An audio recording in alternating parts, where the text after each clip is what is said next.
8 conectados en este momento en streaming. Damos paso a la última de las mesas del día de hoy, del jueves. Recordar que mañana por la mañana sigue habiendo Galicia Tech, pero bueno, esta es la última de la sesión del día de hoy. Tenemos con nosotros una conferencia, una mesa más bien bastante esperada, porque el tema de blockchain, como se ha podido ver en la mesa anterior, genera cierto debate. Hay mucho, no deja a nadie sin tener un tipo de opinión, no deja a nadie, pues, no sé. Todo el mundo reflexiona, todo el mundo tiene su opinión. En este caso, pues eso, Antonino Comesaña Míguez es el presidente de Agalbit, que es la Asociación Gallega de Blockchain e IoT, que a veces esto no lo decimos, pero también e IoT, ¿vale? Entonces, bueno, yo así ya, incluso, bueno, tengo que reconocer que yo de blockchain sé muy poquito, ¿no? Entonces voy a estar con los ojos, las orejas muy abiertas para ver lo que me transmite.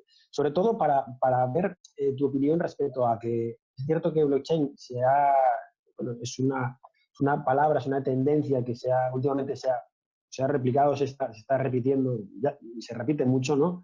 Incluso yo he visto algún caso de alguna compañía americana que le ha puesto en su nombre, han cambiado la razón social y le han puesto e-blockchain o unblockchain y han subido las acciones en bolsa en su momento. O sea, cosas así un poco, ¿no? Sin nada más que simplemente por cambiar el nombre. Entonces, yo quiero conocer si esto es una ola que ha llegado un momento y ahora está un poco desinflándose. Si blockchain es solo criptomoneda, que ya sé que no, pero bueno, que me expliques tú un poquito más, sobre todo casos de uso que se están aplicando en estos momentos. Nada, te dejo que hables y yo me echo a un lado. Adelante. Gracias Luis. Nada, intentaré a ver si puedo responder a tus dudas, ¿vale? Entonces, como supongo que dentro de la gente que nos está escuchando hay mucha gente que tiene tus mismas dudas de un poco de qué es el concepto de blockchain, antes de empezar a hablar de los casos de uso que se están haciendo a día de hoy, ¿no? Que muchos de ellos, como comentaban la gente de la sala anterior, pueden ser más o menos apropiados para la tecnología, ¿no? O aportar más o menos valor, pero lo importante es, antes de saber los casos de uso, un poco, sobre todo a la gente que no lo conoce el concepto o que ha visto muchas fuentes, aclarárselo un poco, ¿no? Y a partir de ahí, sabiendo que lo que es atisbar un poco lo que es la tecnología, pues ya profundizar un poco más en los casos de uso, ¿no? Entonces, os comparto la pantalla. A ver.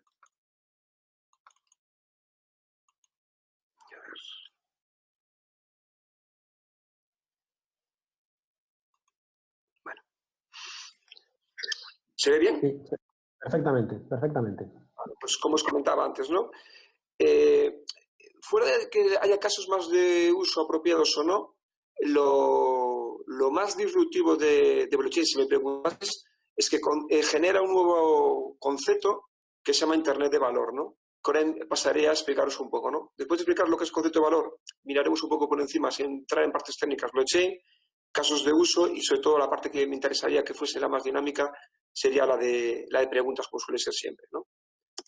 Pues como os decía antes, o sea, el Internet como lo conocemos a día de hoy gestiona muy bien lo que es la información, pero el valor no. Ahora os pondré un ejemplo, ¿no? Entonces, con el nacimiento en este caso de Bitcoin, posteriormente con la extensión del uso de blockchain, nace esto que se llamó Internet del valor, que esto sí que es incuestionable, que es más disruptivo que tiene blockchain y que todavía lo estamos empezando a ver en lo que va a llegar.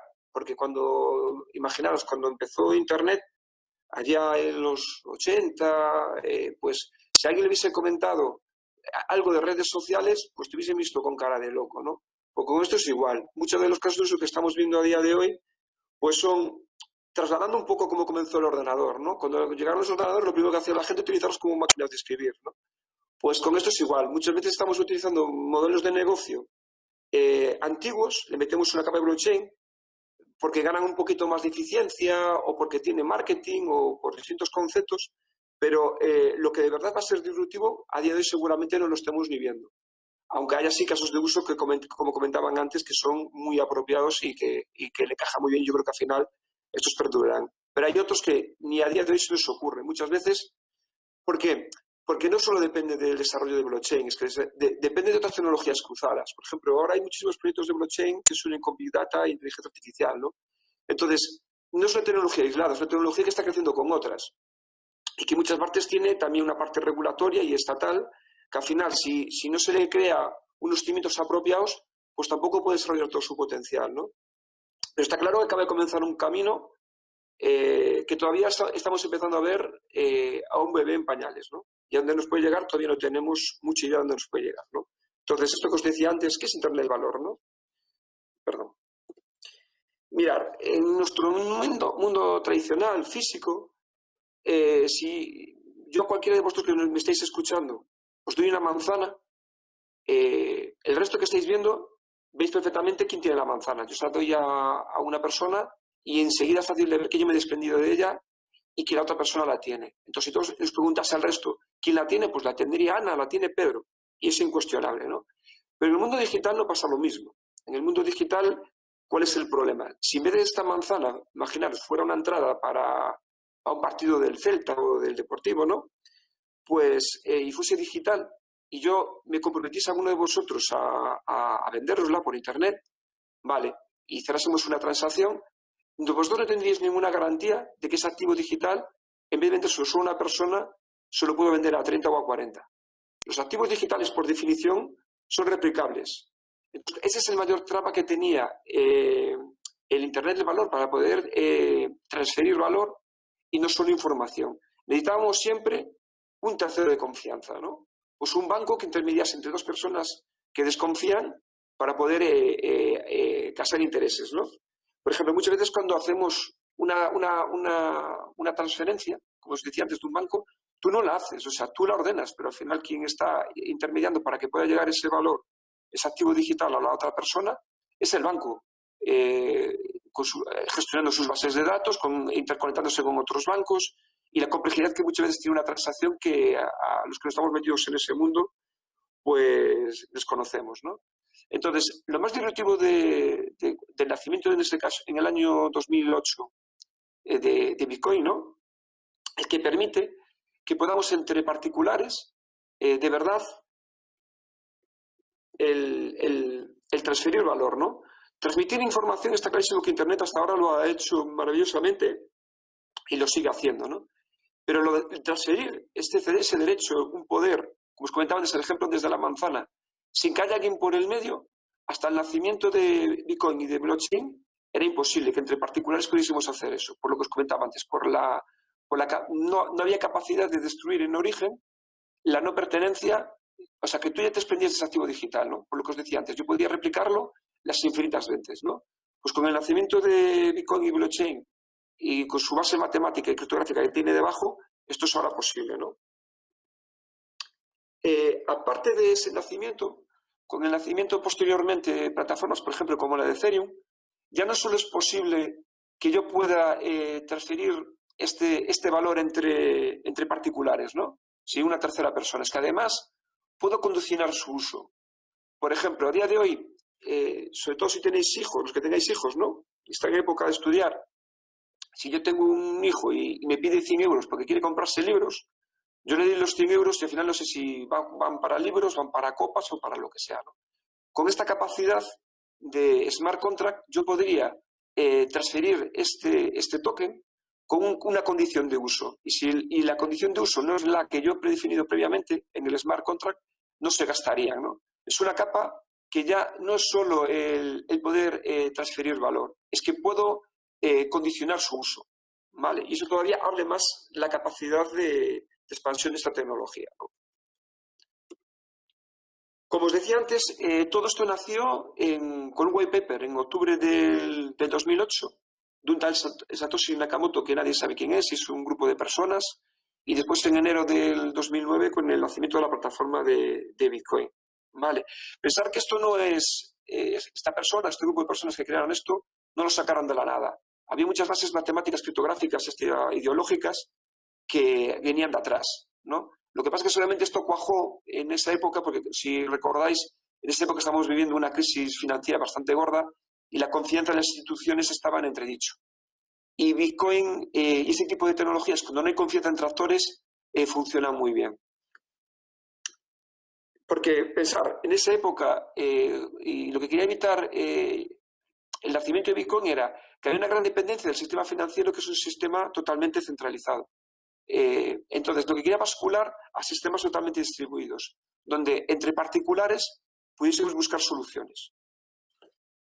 Además de eso, buscaba también buscar un anclaje patrón oro, porque miraba que el dólar y las monedas eran monedas fiat y que no tenían anclaje en algo físico. O sea, eran replicables, se pueden generar las que quieras, entonces buscaban de alguna manera también crear un valor limitado, ¿no?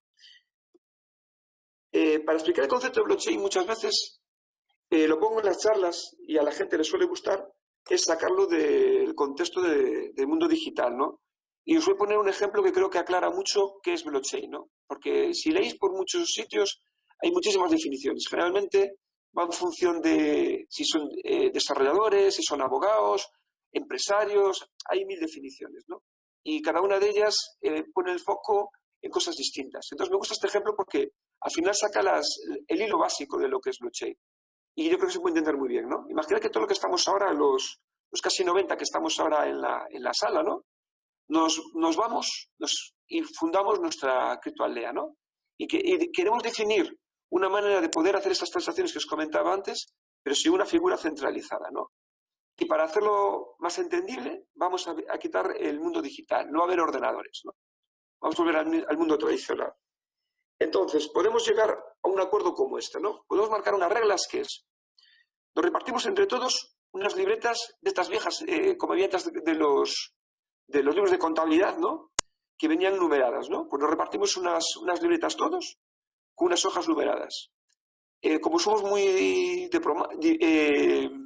democráticos y todo, queremos partir de cero, imaginad que todos partimos con un saldo de 100 unidades de token de lo que queréis, del nombre que le queráis dar, ¿no? Ponerle, no sé, Galicia TIC Token, ¿no? Y entonces definimos unas reglas, ¿no? Que es que cada día en la Plaza del Pueblo hacemos una reunión a las 8 de la tarde. Y pedimos para que haya esta reunión un mínimo de consenso de un 85% de la gente que está censada. ¿Vale? Cuando se cumplen estas reglas, pasamos a cómo se registran las transacciones en esta libreta. Para registrar una transacción, definimos, por consenso, que 2 participantes tienen que subir a un atril en la Plaza del Pueblo e indicar el importe de la transacción. No tiene que indicar el concepto, no tiene que indicar si compró cebollas por zanahorias o lo que fue. En principio, si quisiéramos también lo podríamos hacer, pero pongamos que solo es el importe, ¿no? Entonces yo salgo, voy con Luis y le digo, Luis, mira, vamos a intercambiar esto. Subo a la Plaza del Pueblo y hagamos una transacción de 10. O sea, yo le pago a él 10, entonces mi saldo pasa a ser 90 y el de él pasa a ser 110. El resto del pueblo toma nota del nuevo saldo de la cuenta mía y la de Luis, ¿vale? Y actualizamos todas las libretas. Esto se reproduce tantas veces como transacciones haya, ¿vale? Y si por algún motivo alguien no pudo asistir a la reunión que hubo el día anterior o cuando hayamos pactado, pues coge y actualiza el saldo de las libretas con las de un vecino, porque todos tenemos el mismo saldo y todas las transacciones actualizadas, ¿no? Este ejemplo tan chorra y tan sencillo define perfectamente lo que es blockchain, ¿vale? Blockchain es un registro único digital, consensuado, distribuido en varios nodos en una red, ¿no? Traslademos este ejemplo que exponíamos antes ahora al mundo digital, ¿no? Pensar que cuando tenemos esta libreta, tenemos una verdad única compartida. O sea, nadie puede cuestionar cuál es el saldo de cada uno, porque todos compartimos esa verdad. Pues con blockchain, el mundo digital es igual. Hay un registro único, el resto, y al ser consensuado, es el único que compartimos, ¿no? Es consensuado porque definimos previamente unas reglas para poder desarrollar la blockchain que se definen previamente. O sea, no se va a salto de mata. Definimos, hay un trabajo planificado previamente en el que decidimos cuáles son las reglas para que cada bloque, cada transacción pase a compartirse con el resto de la comunidad. Y la otra característica básica es que está distribuido en varios nodos. O sea, no está en un solo ordenador.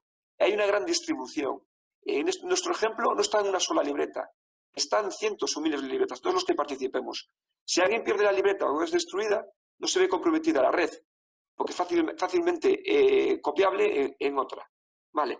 Pues este registro único, consensuado y que está distribuido, es la espina dorsal de lo que es blockchain. ¿Vale? Después lo podemos abordar mucho con muchas definiciones, pero este es el esquema básico, ¿no? Os profundizo un poco más, ¿no? Cuando hacemos estas transacciones y añadimos apuntes a nuestra libreta, ¿vale? En las bases de datos tradicionales hay 4 operaciones básicas que podemos hacer. Trasladarnos ahora mismo, por ejemplo, una hoja de Excel. Tú una hoja de Excel puedes hacer 4 operaciones básicas. Puedes escribir, puedes mirarla, lógicamente lo que pone en la hoja de la casilla, puedes modificar lo que pone esa casilla y la puedes borrar, ¿no? Pues eso es trasladable a todas las bases de datos tradicionales, ¿no? Con permiso del administrador puedes hacer las 4 operaciones que acabo de comentar. Sin embargo, en blockchain solo están permitidas 2 operaciones. En nuestro ejemplo sería, solo puedes añadir hojas, anotaciones de transacciones en las distintas hojas que tenemos en nuestra libreta y puedes consultar las transacciones previamente pasadas que ha habido. Pero tú no puedes modificar ni borrar nada. Tú si coges tu libreta y borras algo o arrancas una hoja, vale, destrozas tu libreta, pero los saldos y todo lo que tenemos consensuado entre el resto queda inalterado. Vale, esto es un concepto muy importante, que esto es muchas veces lo que le da la robustez y para ciertos casos de uso tiene mucho sentido el uso de blockchain, por esta definición que os acabo de comentar. Hay una gran descentralización, como os comentaba antes, ¿no? O sea, tanto en Internet como en el ejemplo que os puse antes, no está todo el poder concentrado en un solo nodo, está distribuido, ¿no? Y esto depende muchas veces de esta descentralización, depende del proyecto y de la blockchain. No todas están igual de descentralizadas. Depende cuando defines el proyecto y el interés que tengas por esta descentralización. Después ya miraremos que esto nació con Bitcoin, pero el ecosistema ha crecido mucho y ahora hay distintas soluciones que mantienen estos esquemas básicos que os acabo de decir. Lo que pasa es que muchas veces hace más inciso o en otro, dependiendo del fin que quieran buscar. Y hay una inmutabilidad. Cuando este dato cuando subimos al atril y Luis y yo marcamos esta transacción de 10, queda en la libreta y queda inmutable. Podrán pasar distintas transacciones por encima, pero esta transacción todos la compartiremos y será inmutable mientras dure la blockchain. Vale. Este grado de inmutabilidad, lo mismo que os comentaba antes, es la descentralización. Depende de la blockchain, del proyecto y lo que estemos buscando. Lógicamente no es igual la inmutabilidad que puede tener la red de Bitcoin por el hash rate que tiene, que por ejemplo una blockchain que podamos montar entre 5 ordenadores en un proyecto entre empresas. ¿Vale? Todos tienen un grado más de inmutabilidad que soluciones tradicionales. Pero esta inmutabilidad, como os digo, incuestionable a todas las de la ley, depende del proyecto. Habría que entrar ahora en conceptos criptográficos y matemáticos para explicaroslo. Pero claro que depende de la blockchain, no toda la inmutabilidad es igual. La más inmutable, que algo cuando registras, pasados 6 minutos prácticamente es imposible a día de hoy de modificar nada, sería el ejemplo de Bitcoin. Seguiría Ethereum y distintos proyectos que hay. Vale. Pensaros que todos los procesos son muy trazables. O sea, si yo ahora hago este libro de transacciones que os comentaba antes con la libretita, saber todas mis transacciones y todos los saldos intermedios que he tenido es muy fácil de hacerlos. Hombre, con la libretita igual no, pero con medios digitales sería prácticamente instantáneos. Entonces, esta trazabilidad de procesos y de que cada uno en los pasos intermedios tenga que validar la transacción, le da muchísimo peso en distintos procesos, que después en los casos de uso miraremos más, ¿no? Pero, por ejemplo, un ejemplo que os pongo, que se ve muy claramente este ejemplo que os decía, es en el mundo tradicional de la logística, por ejemplo, cuando haces un movimiento de mercancías a nivel internacional, entran en acción distintos actores, ¿no? Que muchas veces hay redundancia de información. Llegas a un puerto, mandas una información, unos certificados, que llegas al otro que tienes que mandar. Entonces, al final, el trasiego, bueno, mercancías que tienen que estar paradas X tiempo hasta que llega un certificado. O sea, hay una información redundante en el proceso alucinante, que lo que implica es burocracia y costes, ¿no? Si al final definimos un consenso, quien tiene que validar la información en cada momento, y por ejemplo, cuando llega la mercancía a cierto puerto, definimos que estos 3 o 4 actores son los que la validan, y a partir de ahí todos los demás lo damos como cierto, ¿no? pues el proceso compartimos una verdad única donde cada uno tiene lo que tiene que hacer y donde da valor a la plataforma y al final se vuelve todo mucho más eficiente, ¿vale? Y lo más importante, como tú estás certificando esa veracidad de la información, si por algún motivo se ve comprometida o no es la que tú dices, tú la estás firmando digitalmente y es fácil saber quién está incumpliendo lo que se ha pactado a la hora de entrar en la blockchain, ¿no? Vale, sin entrar en conceptos técnicos, un poco para que visualicéis lo que es una blockchain, ¿no? Una blockchain no deja de ser bloques de datos unidos por una función matemática criptográfica que se llama hash, ¿no? Que lo que tiene, la característica que tiene es que como cada bloque va enlazado con el anterior, quedaros con eso, es, si yo modifico, por ejemplo, del bloque 2, modifico una información, como el hash del bloque se modifica, y ese hash está en el bloque 3, el bloque 3 también modifica. Entonces si yo modifico algo del bloque 2, todos los bloques hacia adelante en mi blockchain cambiarían. Y entonces avisa que alguien ha intentado cambiar un dato de este bloque, ¿no? Es lo que se dice, pues os comentaba antes de esta inmutabilidad, que al final se une también a que también esta blockchain no está solo en mi ordenador, sino está distribuido en otros muchos más, le confiere todavía mucho más peso, ¿no? No quiero entrar mucho con esto, pero pensaros con eso. Es una función criptográfica que une un bloque uno al otro y nosotros definimos este enlazamiento de bloques, cómo se deben de unir. Por ejemplo, en Bitcoin es el minero que comparte el bloque con el resto de la red tiene que resolver un acertijo matemático. Por ejemplo, en el ejemplo que os puse antes de logístico, podemos definir que para decir que una mercancía llegó al puerto de Barcelona, la tienen que firmar digitalmente, pues alguien de aduanas y 2 o 3 actores que definamos. Y cuando esa información está firmada por los actores que hemos definido previamente, ese bloque será como válido y se enlaza a la blockchain. Cuando llega, por ejemplo, por tierra a Madrid, pues definimos quién lo tiene que validar y se añadiría el bloque 3. Entonces, este tipo de consenso y reglas de consenso se definen previamente en cada blockchain. Y hay tantas como blockchain. El más famoso es Bitcoin, por lo que os comentaba antes, pero en todos los proyectos que hay de blockchain tienen sus casos de consenso propios. Y ajustar lógicamente al caso de uso que van buscando. Lo que os comentaba antes. Todo esto nació con Bitcoin, que es una red, una blockchain pública. O sea, cualquiera puede participar. Tú te descargas el core de blockchain, de manera puedes participar como ellos, ¿no? Desde ser un minero o participar de distintas maneras. No hay un acceso permitido. ¿Qué pasa? Que cuando este ecosistema empezó a crecer, sobre todo las empresas intentaron a buscar soluciones más privadas. Porque ¿cuál es el problema que miraban? Que blockchain es pública. Y al ser pública podía entrar cualquiera y además toda la información, aunque tú solo ves información anónima, pero las transacciones las puede consultar cualquiera.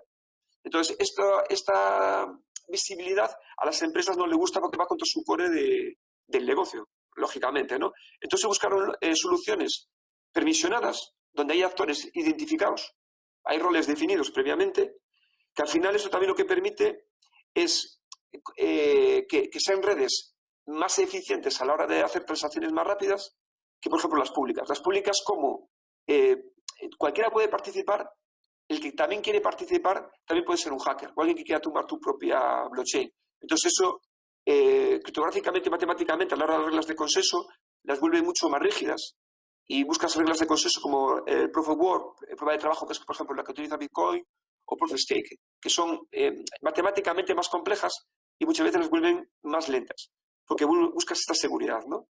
Lo que ha habido es una orientación en las blockchain. Las públicas generalmente se están orientando a soluciones business to customer, o sea, orientadas a cuando el cliente final es un usuario, y sin embargo las de consorcio y las privadas son las business to business. Son generalmente blockchain que se intentan cuando las interacciones son entre empresas, aunque ya últimamente ya hay híbridas, que ya buscan un poco de todo. Tienen una parte entre empresas y cierta parte también se permite ver públicamente al consumidor final. ¿Vale? Entonces, lo que os comentaba antes, este grado de descentralización, lógicamente las privadas y las de consorcio logran un grado de descentralización más del que teníamos de partida antes del nacimiento de esta tecnología, pero siempre menos que hay que poder lograr con las públicas, que prácticamente son peer-to-peer, que pueden llegar a ser de particular a particular. Pensar que también el concepto de blockchain se ha quedado pequeño. Yo, por ejemplo, cuando se hacen las charlas y todo, hablamos de blockchain, pero sería más apropiado hablar de DLTs.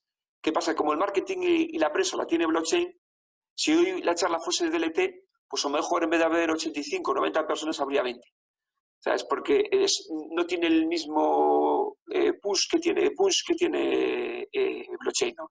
Pero hoy en día es más apropiado hablar de DLTs. ¿Por qué? Porque lo que se busca es tecnologías de la descentralización. Y muchas veces la solución técnica de blockchain es una solución técnica que para ciertos casos de uso viene muy bien, pero para otros no. Y hay otras soluciones de descentralización que tienen una arquitectura totalmente distinta. Por ejemplo, os pongo este ejemplo. DAG, o sea, el gráfico acíclico direccional, es la que utiliza IOTA. Fijaros que la arquitectura de blockchain que os expliqué antes es unos bloques enlazados unos que otros por un hash, y sin embargo la de DAG no se parece en nada.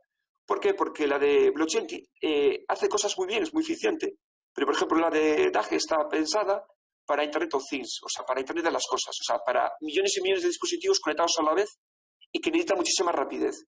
Esta rapidez, esta interconectividad, blockchain no la da por su propio diseño de base.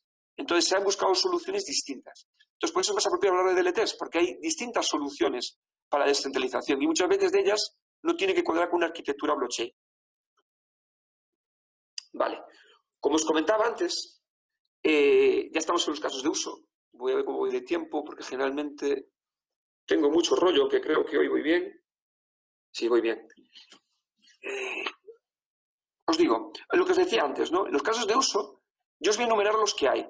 Eso no quiere decir que considere que algunos son más o menos apropiados, y considero que algunos a lo mejor no están aquí y podrían tener su foco, y creo que en el futuro lo pueden tener, pero creo que la mayoría de ellos se están enfocando pocos en esta revolución que os decía antes de Internet del valor, y se están centrando mucho en el ejemplo que os ponía antes de la máquina de escribir y el ordenador. Están trasladando modelos de negocio, ganando un poco más de eficiencia, aunque muchas veces también ganas también complejidad, por distintos índoles. Muchas veces son marketing, por cuestiones éticas, hay muchos factores por detrás, ¿vale? En algunos de esos sí, se ve claramente que el caso de uso tiene mucho sentido y es muy apropiado, ¿vale? Entonces yo os enumero los que veo, aunque considero que en el futuro seguramente los que más vayan a dar el máximo de esa tecnología no estén aquí enumerados.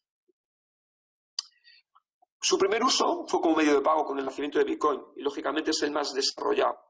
Pensar que siempre cuando hablamos de esto lo vemos desde nuestro punto de vista occidental, de aquí, de Europa, de España, aquí de Galicia, ¿no? Y pensar que un 35% de la gente del mundo está desbancarizada, o sea, no tienen acceso a los bancos. Entonces, esa tecnología que les permite peer-to-peer acceder a servicios financieros simplemente con tener un móvil, les abre un mundo. Pensar que hay poblados en África que no tienen un banco, lógicamente, en el poblado, pero pueden tener un móvil. Y eso cambia toda la dinámica, ¿no? Entonces hay que tener siempre eso visible, que muchos de los casos de uso son asimétricos. En Europa y en Estados Unidos y en Asia estamos buscando soluciones más orientadas a empresas y otro tipo de eficiencias y, sin embargo, países con otro tipo de inquietudes pues buscan otro tipo de soluciones, ¿no? Pensar también que hay una creciente moda, y esto sí que dará, imagino que habrá preguntas en el debate, hay stablecoins. ¿Stablecoins qué significa? No son monedas como Bitcoin, ¿no? Son monedas, por ejemplo, que están unidas a un patrón, a un 1-1, por ejemplo, a un dólar, pues al euro o al renminbi en este caso, que al final lo que te permite son las ventajas de costes y estructuras que te permite, por ejemplo, blockchain, pero sin la fluctuación, por ejemplo, que puede tener para los pagos Bitcoin, ¿no? Y están muy en boga. Lo más revulsivo es que China ha hecho público que en sus proyectos a 2020-2025 está su moneda digital con base en blockchain y están en su lanzamiento. Vale, entonces ahí, bueno, podemos entrar en un debate si esto es blockchain o no, si al final hay descentralización o no la hay. Pero bueno, eso es otro debate aparte, ¿no? Y además, pensar que lo que os decía antes, no todos tenemos las mismas inquietudes, ¿no? En países, por ejemplo, donde tienen una inflación galopante, pues este tipo de soluciones pues les permite muchas veces tener un valor refugio para evitar este tipo de inflación. Tenemos el caso de Venezuela, muchísima gente aquí de Galicia que nos comentan que ahí, por ejemplo, las abuelas son expertas en criptomonedas. No por otra cuestión nada más que supervivencia. ¿Sabes? Al final, cuando tienes una divisa que fluctúa como fluctúa, si tienes otra que te permite por lo menos mantener refugio tu valor, pues tú vuelves experto en ella, ¿no? Por eso os decía que hay que tener altura de miras y ver que hay distintas soluciones dependiendo de cada país y de las inquietudes de cada uno. Y además que hay que pensar que hay legislaciones muy distintas a lo largo del mundo. Y entonces hay soluciones de las que estamos comentando que en ciertos sitios han cuajado muy bien y en otras no tienen salida porque muchas veces están atadas por cuestiones jurídicas. ¿Vale? Yo de las que os estoy poniendo aquí en el ejemplo son las que tienen más solución en el ámbito europeo. Porque hay otras que están, por ejemplo, cuajando muy bien en América, en Hispanoamérica, pero porque tienen otra legislación. Entonces tampoco voy a entrar en el detalle en ellas porque tampoco a día de hoy, con la legislación que hay en Europa, no tienen mucho encaje. Lógicamente, con empezarnos como un medio de pago, lo que primero se desarrolló también fueron soluciones fintech y la banca. Teóricamente, lo que mucha gente decía, que el Bitcoin va a acabar con la banca, ese tipo de cosas, al final la banca lo que vio fue una tecnología que le valía para sus propios fines, ¿no?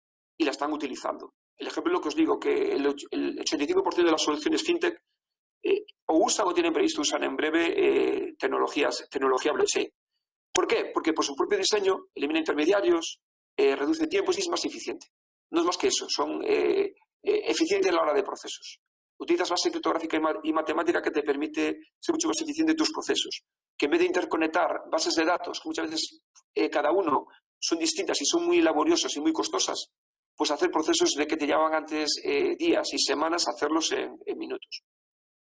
Ejemplos de estos tenemos de lo más variados. Por ejemplo, en España, aunque BBVA hace sus cosas, el pionero fue Santander, JP Morgan ya tiene para ciertos clientes de alto nivel, ya permite hacer transacciones en blockchain, HCBC, Wells Fargo. Hay innumerables casos en la banca a nivel mundial. Como registros de la propiedad, este grado de inmutabilidad que os decía antes, pensar que si yo tengo un registro que hago y sé que es inmutable con un sello de tiempo, esto me permite un potencial a la hora de registros inmenso. Yo puedo decir que compro o vendo o registro algo con un sello de tiempo y sé que ese dato nadie lo puede cuestionar y nadie lo puede corromper. Vale, esto da un potencial bestial a lo que es como registros de la propiedad y como certificación de cualquier tipo de datos que nos interese certificar, lógicamente. En esto, por ejemplo, hay proyectos, los más avanzados en esto son, por ejemplo, en Europa, Suecia y en Asia, Japón, que ya están, sus registros de la propiedad ya están utilizando a la vez el tradicional con blockchain. Lo que están haciendo es para nuevas transacciones ya utilizar registros en blockchain y para mantener sus bases de datos tradicionales, lógicamente, registros para atrás pues siguen con los tradicionales. Con el tiempo, lógicamente, habrá un proceso de digitalización y todo, y habrá un salto a lo que es el mundo blockchain. Por lo que os comentaba antes, porque permite esta inmutabilidad digital, es una transparencia, o sea, tú puedes ver al momento cualquier activo, cualquier asset, cómo se ha movido, quién lo ha comprado, vendido, al instante. Y saber que cada paso es incuestionable y está certificado. En telecomunicaciones, aquí también hay un amplio espectro. Se puede mejorar la seguridad. Siempre que os digo ciertas cosas, muchas veces que os digo, recordad lo que os decía al principio, que no es que de por sí blockchain mejore la seguridad de las telecomunicaciones. Se une generalmente a otras soluciones, como os comentaba antes, inteligencia artificial y otro tipo de tecnologías que ayudan a aumentar la seguridad.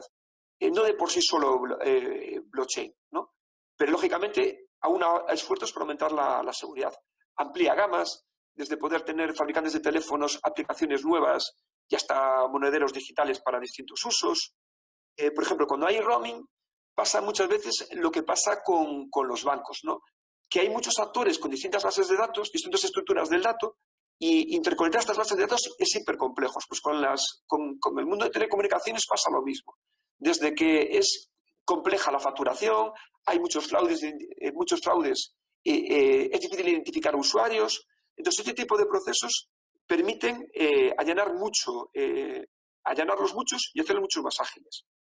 Después lo que os comentaba antes, con IoT, o sea, con Internet of Things, pensar que con la llegada del 5G, la capacidad de crecimiento que tienen los dispositivos IoT y de interconexión, escapa a la imaginación.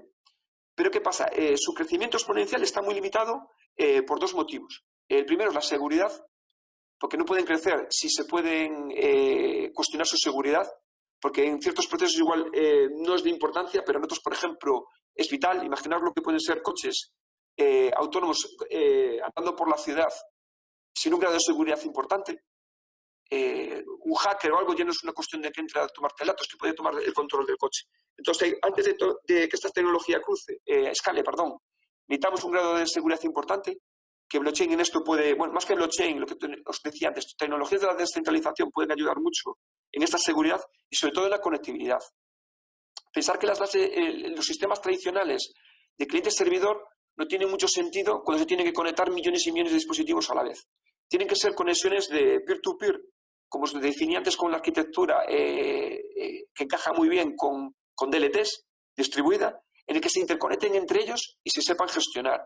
Cuando estén los coches autónomos circulando, tienen que interconectarse coche con coche. No tienen que un coche conectarse con una conexión cliente-servidor a un sistema centralizado, porque se vuelve lenta, ineficiente y podría tener una quiebra de bases de seguridad.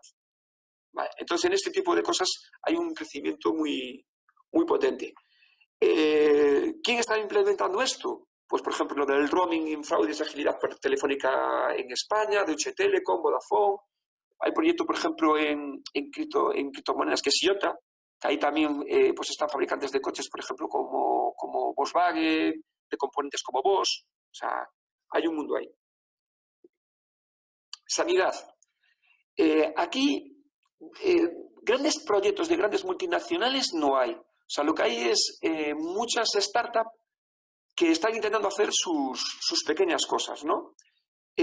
Os enumero aquí algunas de ellas.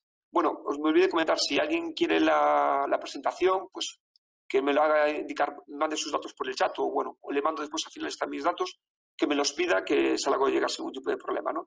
Pues ahí hay muchos proyectos de pequeñas que están buscando solución en cuestión de sanidad.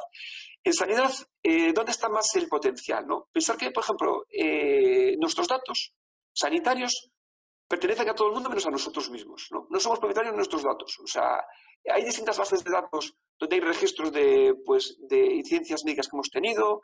El Sergas tiene uno, pues Andalucía tiene el suyo. Muchos de ellos no están interconectados. Estamos viendo este tipo de problemas y ineficiencias ahora, por desgracia, con el COVID, que cuando entre administraciones se quieren poner en contacto para estudios, para controles, no hay manera, porque las bases de datos son totalmente, no están compartidas para muchas funcionalidades, ¿no? Entonces, el que el dato médico, desde que yo nazco, sea mío, sea propio, y que yo pueda compartirlo con quien me dé la gana, por lo que sea, para una investigación médica, porque lo quiero monetizar o porque quiero ayudar a esa investigación, o porque, imaginaros, estoy en otro país y soy alérgico a algo y quiero que lo sepan, y para que hagan un tratamiento adecuado, o que quieran consultar instantáneamente todo mi historial, pues aquí hay un gran potencial. Además de la trazabilidad y falsificaciones de medicamentos, ¿no? Tanto del uso que se hacen de los medicamentos de por sí, como de las falsificaciones que hay muchos de ellos, ¿no? Pues esto de poder trazar el producto y saber que lo que compras es original, le da muchísimo potencial también el campo sanitario.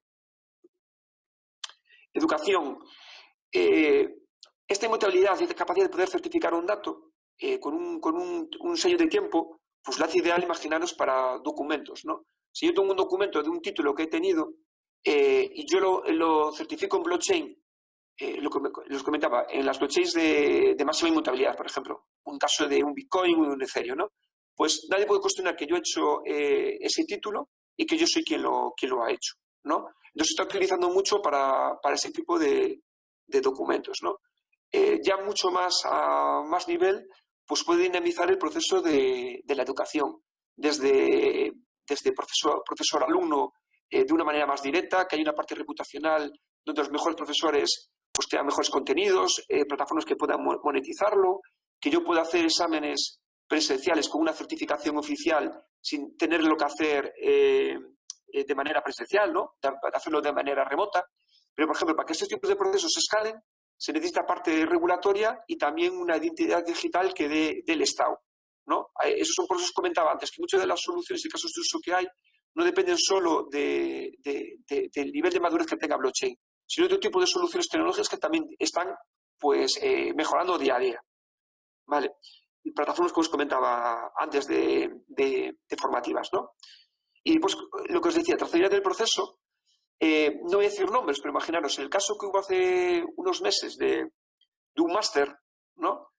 Que quedó todo cuestionado en una universidad, con blockchain no sería el caso, ¿no? Porque imaginaros, si cada persona, estoy en un máster, y cada profesor que da un contenido valida que la persona que lo hace, pues ha hecho ciertas horas o ha entregado cierto trabajo, quien lo valida es esta persona en concreto. Entonces, si por algún motivo está validando una cosa que es incorrecta o está viciada por los motivos que sea, no queda en cuestión ni la universidad ni el máster. Queda en cuestión la credibilidad de la persona que ha dado como válido ese dato. ¿Vale? Entonces, también vale muy bien para depurar responsabilidades. Ejemplos de universidades que lo están usando, bueno, a nivel mundial hay muchísimas. Os puse ejemplos de aquí de las más de Carlos III en Madrid y las que están utilizándolo más en España. Sobre todo la parte de certificación de documentos. Para creaciones de contenidos, aquí es una amplia gama. Como es lo que os comentaba, con una tecnología que permite el contacto de peer-to-peer de usuario en usuario y sin intermediarios, es muy fácil crear plataformas en el que el creador de contenidos y que el usuario se pongan en contacto. Y de alguna manera el creador de contenido monetizar su contenido sin intermediarios por el medio, ¿no? Hay plataformas como Streaming, que es una solución que busca criptomoneda, que al final a los creadores de contenido, la gente que ve esos contenidos le puede aportar pues por interacciones esta criptomoneda, que la persona que crea el contenido después las puede gastar de la manera que considere. Esto es una cosa, la transparencia y el control de contenidos es una cosa que es vital, creo que lo estamos viendo ahora, por desgracia, con la pandemia, pero que en el futuro todavía se va a volver más importante. Yo creo que vital es, yo aparte de blockchain desarrollamos proyectos con inteligencia artificial y estamos viendo el grado de madurez que está alcanzando, ¿no? Y pensar que si ya hoy en día es confuso saber qué es verdad o no es verdad, en el futuro con la inteligencia artificial, saber un contenido, ver un vídeo, ver una imagen, saber si es real o no es real, va a ser muy, muy, muy difícil. Entonces vas a necesitar de alguna manera, cuando tú ves un dato, tener una trazabilidad, una certificación de quien lo emite. Porque si es un dato que no está certificado y tú no sabes quién lo emite, va a ser cuestionable de por sí. Entonces, para buscar transparencia y control de contenidos, ya hay soluciones, por ejemplo, que están empezando a asociar, como Civil, que son periodistas de todo el mundo, que están intentando buscar de alguna manera cómo dar esta transparencia y control de contenidos. Pero creo que en el futuro se volverá cada vez más importante, porque hoy en día todavía es tecnología que se utiliza está cerrada a ciertas universidades o a ciertos desarrollos que implica un grado de conocimiento técnico, pero dentro de 4 o 5 años, cualquiera en su casa, cualquier chaval de 14, 15, 16 años, con 5 o 6 imágenes que tenga de su profesor, de su vecino, de su amiga o de su amigo, puede crear desde imágenes o vídeos que pueden dar a entender comportamientos, ya me entendéis, desde ilícitos, que pueden poner la credibilidad de la persona en cuestión.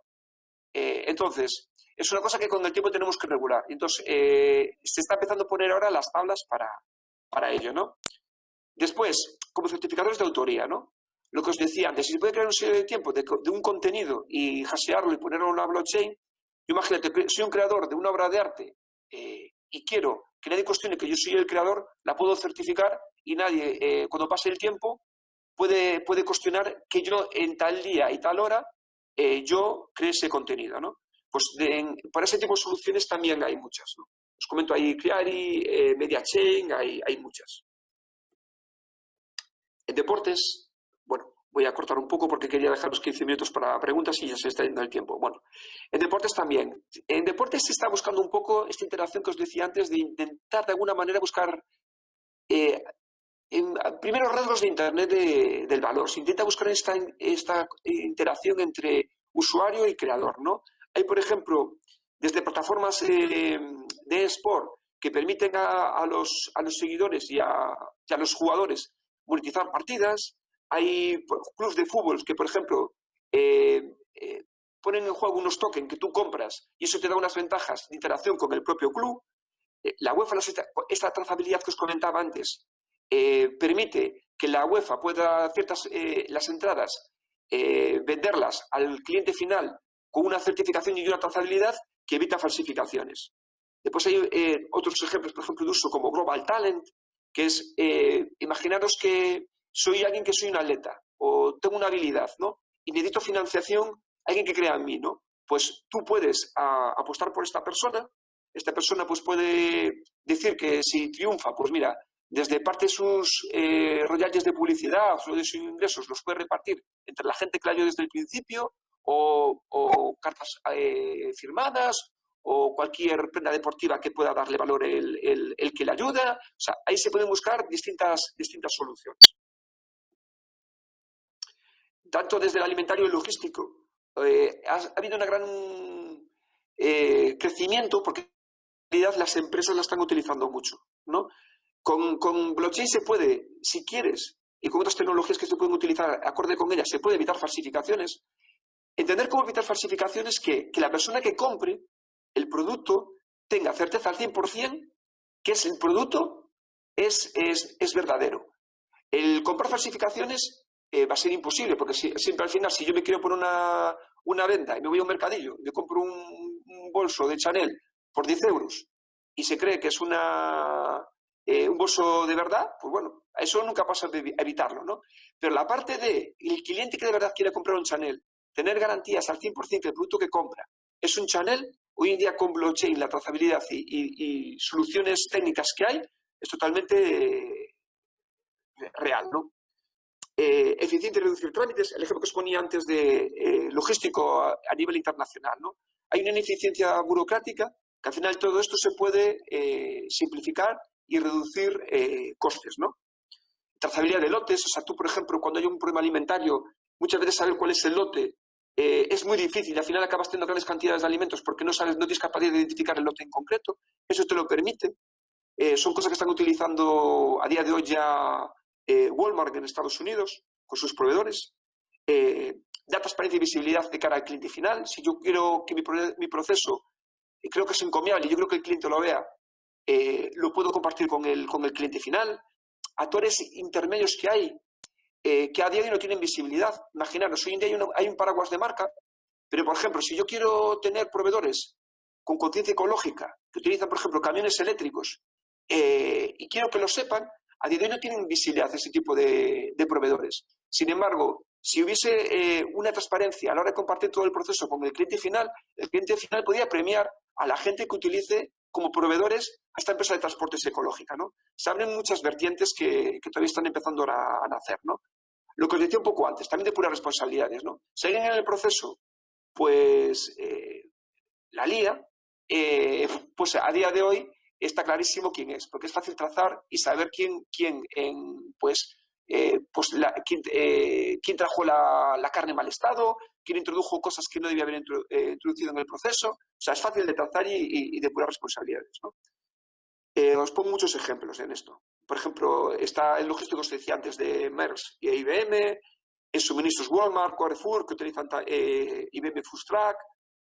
Hay, por ejemplo, en Galicia, Chingood, que es para trazabilidad de madera, OpenVino, denominaciones de origen que está intentando también dar un poquito más de fuerza a su imagen de marca, de vino, sidra. Hay muchos ejemplos de esto. Seguros. En seguros es un abanico muy importante, ¿no?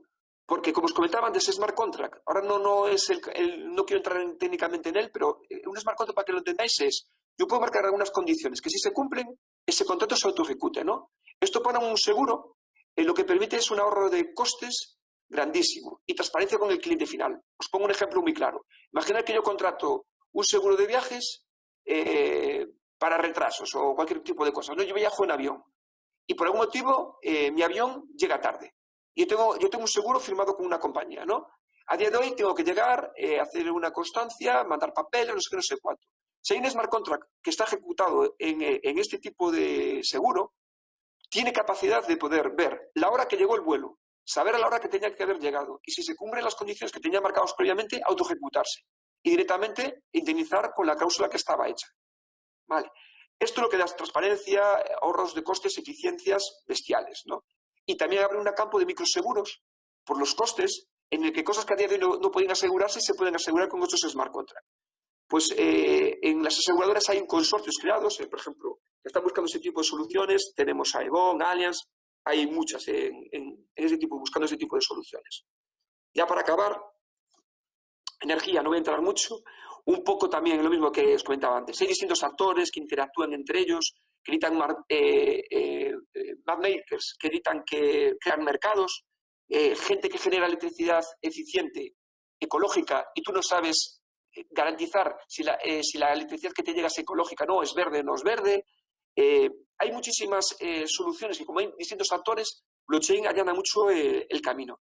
Tanto a la hora de, lo que os digo, de mercados que se puedan crear entre ellos, eficiencias, certificaciones, ¿no? Por ejemplo, tenemos en España Enerchain, ¿no? Que es una plataforma descentralizada en la que se comercia gas, electricidad a nivel europeo, que participa en Iberdrola, Endesa, Gas Natural y Gas Natural. Bueno, creo que me quedan 10 minutitos para preguntas. Bueno, aquí os dejo mis datos y entonces lo que os comentaba. Si alguien me quiere mandar un correo o necesita la presentación para lo que quiera, pues está a su disposición. Y yo, bueno, aquí están mis datos para cualquier consulta o duda que queréis aclarar fuera de las preguntas. ¿Vale? Gracias a todos. Antonino, muchas gracias. Ha sido muy, muy interesante, como siempre. Y efectivamente sí que hay preguntas. Bueno, hay gente que quiere que le enviemos la presentación, luego se le hará. La idea también es que todas las ponencias, también lo digo así un poco para que todo el mundo lo conozca, la idea es que todas las ponencias se suban al canal de YouTube, que está habilitado a tal efecto, el canal de Alicia TIC. Pero en todo caso me han pasado varios correos para que le enviemos la presentación y luego se la enviamos, ¿vale? Entonces voy a empezar un poco con... ¿Hay alguna pregunta y alguna como opinión, por así decirlo, para ver si tú te refrendas, ¿vale? La primera de ellas dice que el valor de las blockchain es que serán la memoria confiable de las inteligencias artificiales. Muy buena reflexión.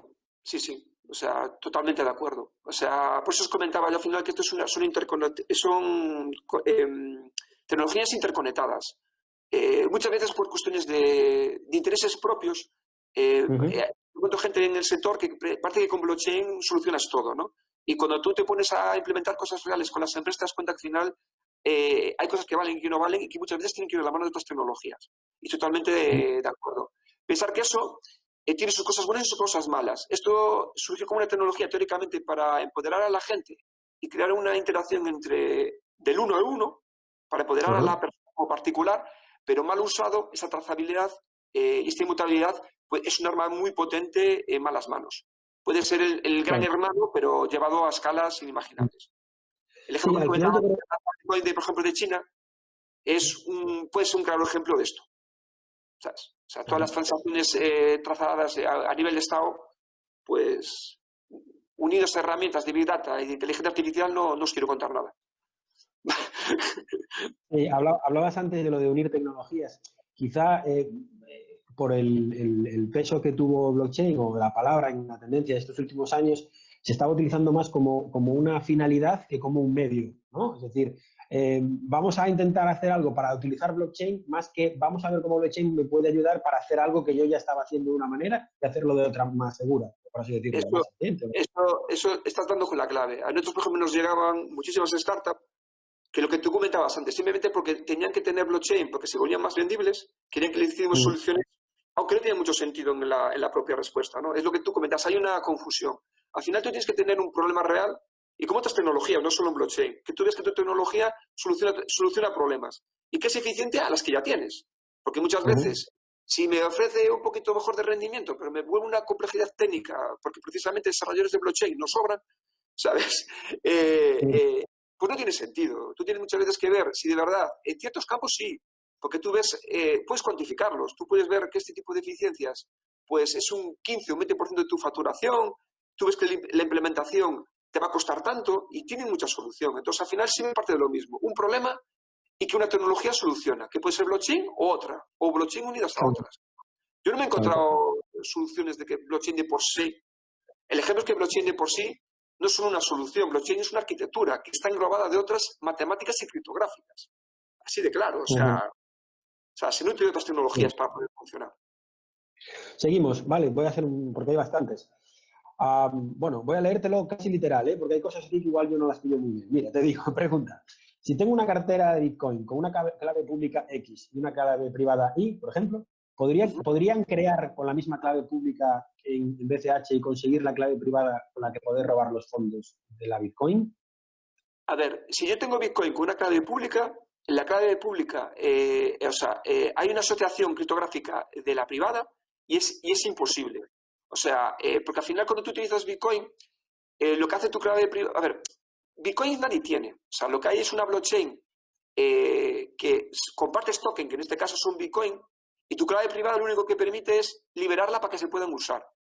Vale, no sé si me estoy explicando, pero criptográficamente el conseguir una clave privada de una clave pública es imposible. El ejemplo está que, por ejemplo, en las claves públicas de Satoshi Nakamoto, que es el creador de Bitcoin, ahí hay millones y millones de Bitcoin, ¿no? O sea, millones y Ujú. millones de Bitcoin. Y todo el mundo sabe cuáles son las cuentas públicas de Satoshi. Si fuese posible hackear esa cuenta y conseguir las claves privadas para poder mover esos tokens, la persona que hiciese eso, pues de hoy tendría unos cuantos miles de millones de euros. ¿Me pillas, no? Ajá. Es Sí, sí, sí. criptográficamente imposible. Es que no, en charlas que damos lo explicamos matemáticamente, aunque muchas veces la gente que no es del mundo técnico me odia, pero se puede explicar, ¿no? O sea, que no es cuestión de que yo lo diga por decir qué pasa, que nos implicaría poner ejemplos y entrar en la base para explicarlo, ¿no? Y se entiende, ¿no? Pero nos llevaría otra hora explicarlo. Pero Ya. a día de hoy, lo dicho, la clave mayor es la que te acabo de comentar. Si eso fuera posible, pues el que Sí. buscase esa solución entraría en las claves públicas de Satoshi Nakamoto, la vaciaría y le movería los fondos a las suyas públicas. ¿Vale? No, de hecho, actualmente es más fácil conseguir una entrada en una cuenta bancaria normal, por así decirlo. Es mucho más fácil eso Efectivamente. que... Es más fácil hackear con todo esto. Sí. Generalmente los hackers van a lo fácil.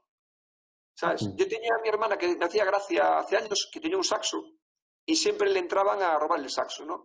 Y yo decía, pero si no te llevaban en el coche ni nada. Y al final me di cuenta que le entraban a robar en el saxo no porque tenía nada, porque el que robaba el saxo era fácil de abrir.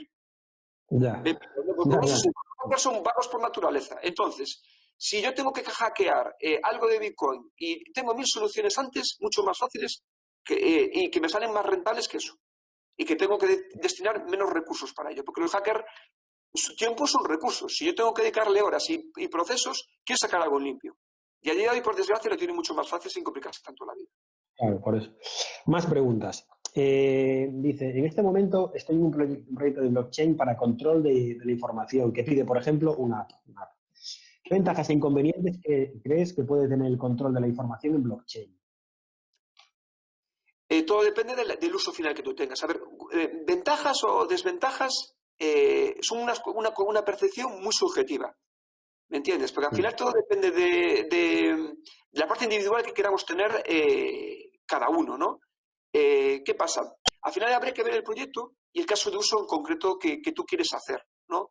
Porque ¿qué pasa? Blockchain de por sí, como base de datos, Ujú. es mala. O sea, me quiero explicar. Vale muy bien para ciertas cosas, pero como base de datos tradicional, como la entendemos, no es una base de datos relacional en la que puedes interconectar para proyectos Big Data muchas veces, ¿no? Entonces, hay que tener claro el proyecto, lo que te decía antes, el uso que le vas a hacer y después de eso ver si tiene o no sentido blockchain. Porque al final te Claro, estás secando y a día de hoy a lo mejor no tiene mucho sentido.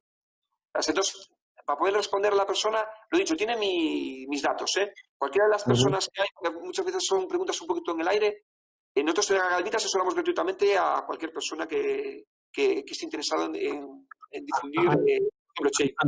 Antonino, comparte si quieres la última slide en la que estaba ahí tu contacto, si quieres, total, ¿sabes? Y lo dejas ahí, lo dejas Ah, vale. compartida mientras seguimos hablando, si quieres, ¿vale?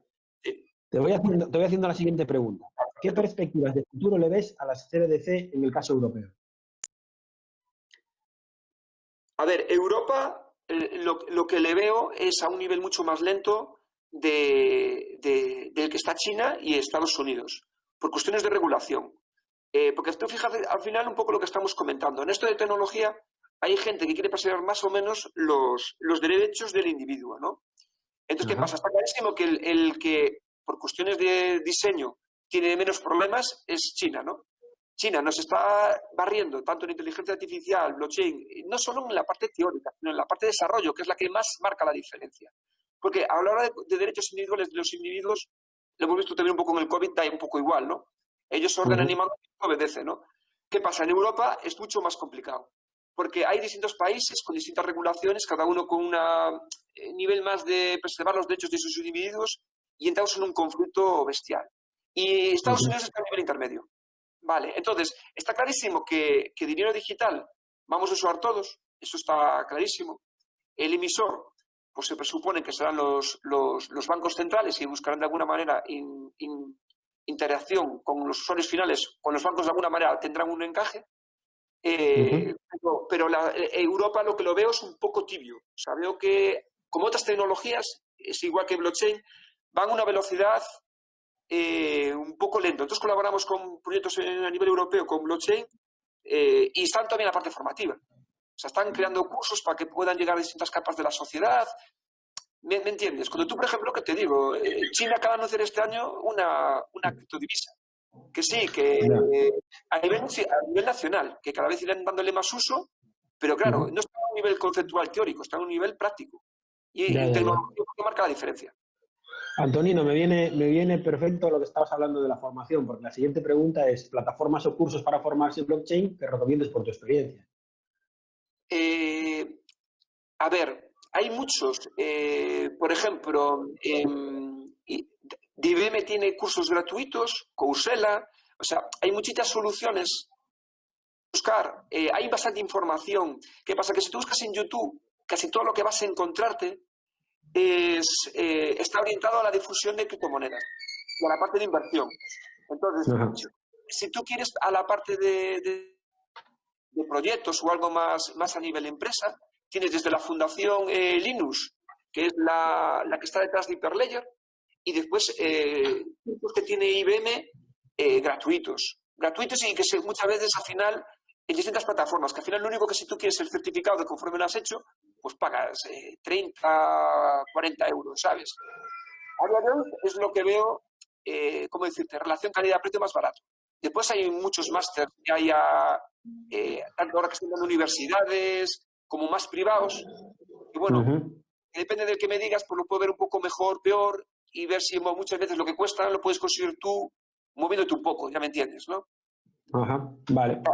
Bueno, para ir... La diferencia de si tú quieres dedicarte a desarrollador o a un usuario con interés. Claro, ¿Sabes? sí. La profesionalización, ¿no? del conocimiento. Si es un conocimiento más profesional o más de interés, pues inquietud, vaya. Sí. Justo. Ok. No hay más preguntas por aquí, entonces voy a hacer yo alguna que tengo por ahí, ¿vale? Y una es, ¿cómo crees que afectará la implantación efectiva del 5G al blockchain? ¿Le afectará, o sea, todos sabemos, bueno, que con 5G al final aumentará la velocidad, reducirá la latencia, permitirá que haya más elementos interconectados, ¿no?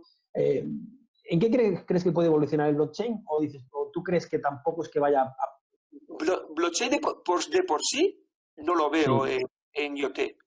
Aunque por el nombre de la asociación... 5G. Sí, pero no, perdón. Sí, con 5G. ¿Por qué? Porque al final con 5G yo todo el rato estoy hablando con interconectividad, ¿no?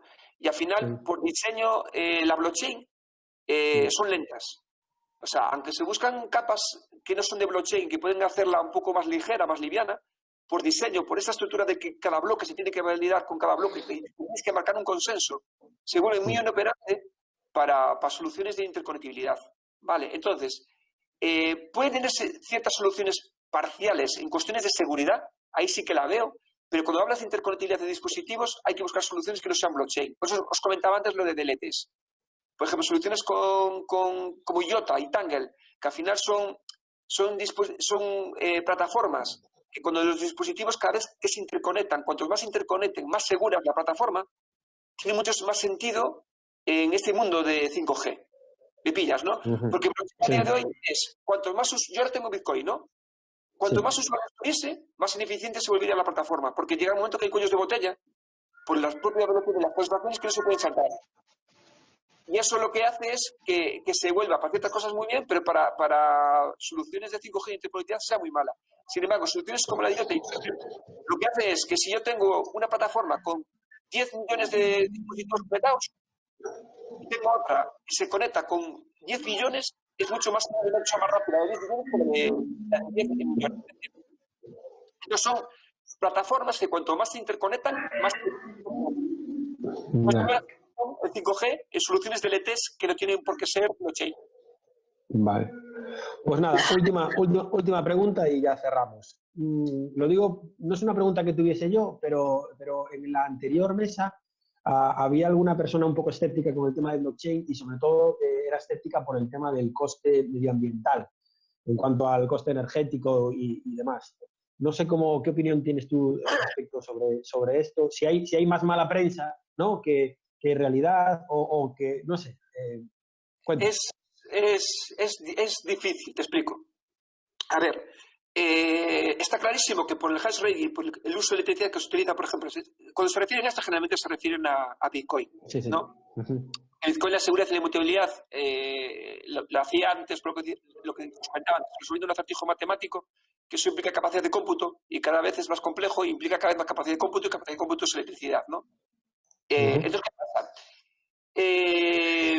Hay que verlo, porque al final hay gente que cuando te pone cuánto vale tener una criptomoneda totalmente descentralizada que podamos usar entre nosotros, hay gente que dice que el coste energético tiene sentido. Hay gente que te dice que no tiene sentido. Por eso, por ejemplo, soluciones como Ethereum que buscan consensos que son proof of stake, en que al final el consenso no se da por una prueba de trabajo que hay capacidad de cómputo, sino porque tiene más token, hablando así claro y llano, ¿no?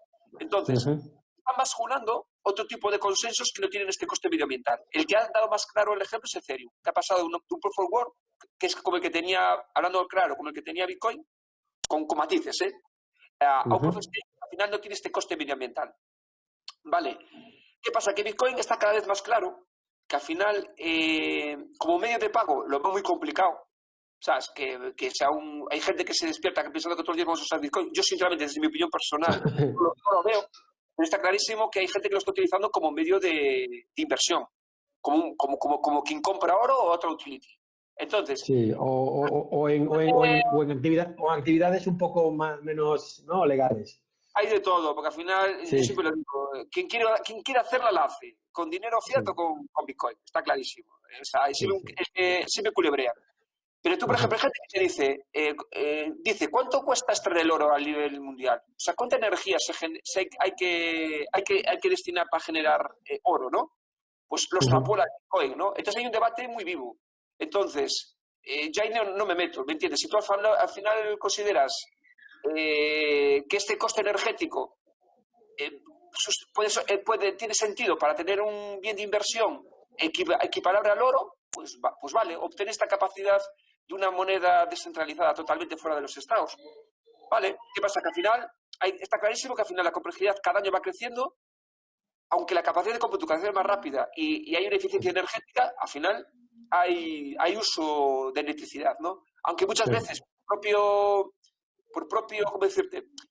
Para que sean rentables los negocios de mineros muchas veces se unen y están cerca de puntos limpios. ¿Qué quiere decir? Que ya se utilizan energías eólicas, hidroeléctricas, para evitar, posiblemente por eficiencia, porque así se vuelve tu negocio mucho más barato y más eficiente, ¿sabes? Pero es un dilema que hay. Entonces, está clarísimo que creciendo, hombre, todo tiene un límite. Ya me entiendes. Pues sí, última pregunta, ahora sí de verdad, ¿vale? Porque acaba de entrar una del chat y no querría dejarla fuera. Me preguntan, ¿qué uso le podría dar un e-commerce del sector, además del propio pago en algún tipo de criptomoneda? Es decir, bueno, eso. A ver, un e-commerce, lo que comentaba, depende del valor que quiera dar a sus clientes, de los productos que venda, ¿me entiendes? Porque al final, hablando claro, ¿no? no es lo mismo vender productos de a €1 y que la calidad no es importante a vender bolsos de Gucci. ¿Me entiendes, no? Entonces depende del Sí. e-commerce. Está clarísimo que al final el e-commerce, el primer uso es aceptarlo como medio de pago, ¿no? Las criptomonedas, ¿no? Aunque el uso que están teniendo a nivel occidental es muy bajo. O sea, lo tuvo antes, Ujú. porque el mundo occidental está utilizando las criptomonedas no para el uso del día a día, las está utilizando sobre todo destinados a gestión de inversión, que es distinto, ¿sabes? O sea, la Ujú. gente que utiliza Bitcoin, yo la gente que conozco prácticamente, no te quiero decir el 100, el 98, 99% lo utiliza para inversión, no lo utiliza para ir a comprarse el pan ni para Sí, comprarse un sí. Bitcoin. Entonces, cada vez este e-commerce que acepta criptomonedas, pues no está teniendo el crecimiento que teníamos hace 2 o 3 años.